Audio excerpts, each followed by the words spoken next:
In today's video, I'm going to teach you how to find backlinks in Moz. To get started, open your web browser and search for Moz. This will take you to the Moz website where you can access the tools needed to research backlinks. If you already know the site, you can go there directly, but searching for it in your browser works perfectly fine and is an easy way to begin.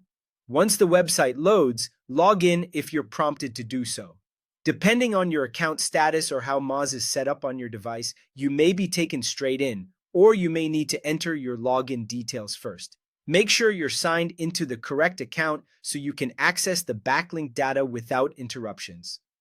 After you're logged in, move your pointer to the menu labeled Free SEO Tools. When that menu opens, look for Link Explorer and click on it. This is the section of Moz designed specifically for backlink research, and it's where you'll be able to analyze a website or page to see what links are pointing to it. Next, go to the main input box and type or paste in the destination website or URL you want to analyze.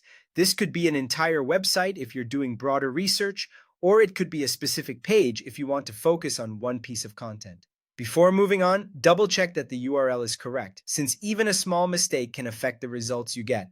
Now take a look at the Scope drop-down menu and adjust it based on your research goal. If you choose root domain, Moz will scan links pointing to any page across the entire website. This is usually the best option if you're doing competitor research or trying to understand the backlink profile of a full domain. If you choose exact page, Moz will only scan links pointing to the specific URL you entered. That option is especially useful when you want to evaluate the performance of a single blog post, landing page, or article.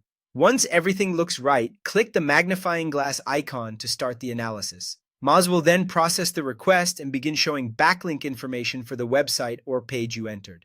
That's all it takes to find backlinks in Moz. The key is choosing the right scope before you analyze, because that determines whether you're looking at site-wide data or page-specific data.